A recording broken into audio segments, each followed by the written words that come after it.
So I wasn't actually planning to make a video about this game because the game is pretty old, right? It came out in 2019. But again, Deadpool came out in 2013. But the difference here is Sekiro is pretty popular. Sekiro won the Game of the Year award. I think it was at 2019 as well. I kind of forgot. So I thought no one new would be playing this game in 2025. But checking the Sekiro subreddit proved me very wrong. So there are still people who haven't tried or played Sekiro and think, well, it's just another very difficult Dark Souls game and there's nothing special to it. So this video is for those people, and don't worry, if you have already played Sekiro, I promise you will learn absolutely nothing new from this video. But if you stay, that will make me happy. So why should you play Sekiro? So as usual, we're gonna talk about the combat first, right? Which is the most amazing part about Sekiro. So no game has ever topped the combat of Sekiro, and this is like a playable anime. Like the combat is so satisfying, it's unlike any other Dark Souls game. And usually, and personally, I don't find Dark Souls game to be very involved. Like you recognize the pattern, you roll, you attack, rinse and repeat. There's nothing involved in this thing, right? But here, nah, bitch, you gotta be a shinobi where hesitation is defeat. Defeat is death. Like the combat is pretty simple. You can parry, you can slice, you can dodge and counter certain attacks, but that's it really. But Sekiro uses this simple mechanic in such a versatile way, it makes you feel like an actual shinobi. And as a shinobi, there is nothing you cannot counter. Anything and everything shall perish before your very soul. With each death you earn, with each death you get sharper. With each death you get one step closer. And then it arrives. Death.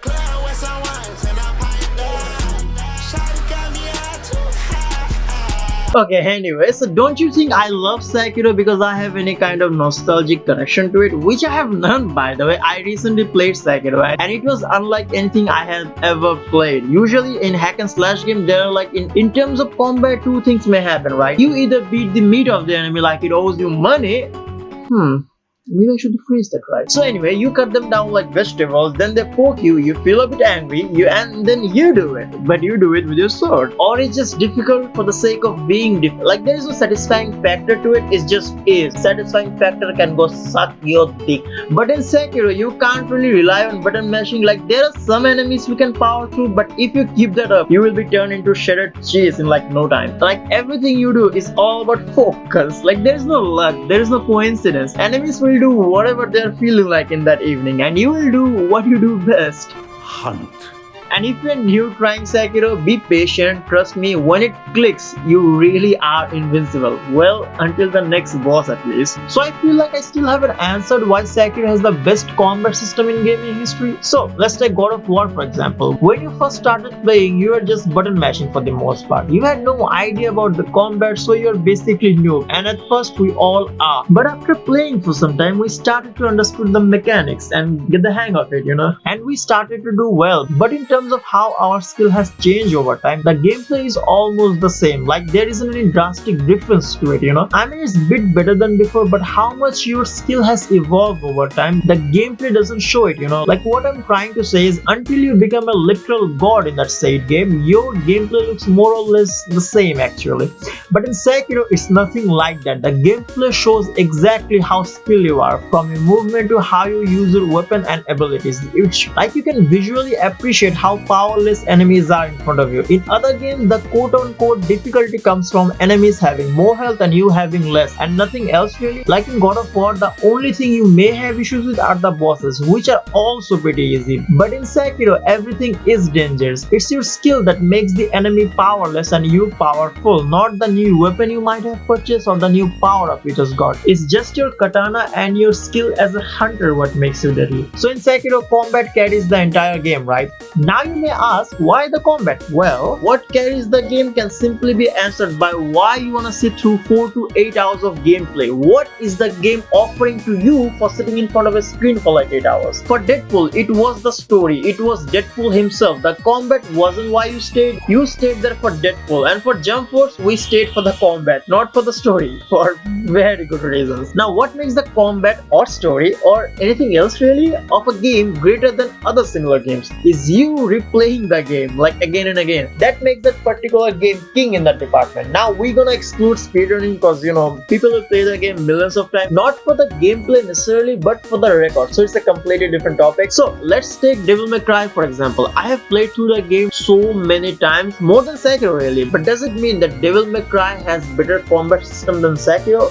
Not necessarily. Like the game Devil May Cry has become so familiar to me, I play the game instinctively. Like I could be watching porn on the side and still not die. And that's when a game became too predictable that it just became plain boring. It's not a fun experience anymore. It's just like watching a video on YouTube, which you have watched many different times. Like you zone out constantly and get reminded that life isn't treating you very well these days. But now, what does Sekiro do that none of the game has been able to accomplish? That is the reward factor, the sense of accomplishment, the reason why you may wanna enjoy a game. So as I said before, the combat of the game is very engaging. Like you cannot possibly play Sekiro passively. If you play Sekiro passively, you will die. Like a lot. And if you're very good at it, like try some mods, like game-changing mods, the DLC we fucking deserve. And this is why Sekiro combat system is goated, and truly goated, not just throwing that word around like a $1 bill on a strip club. Like there is a game that still has to come that may top the combat of Sekiro, may, not sure.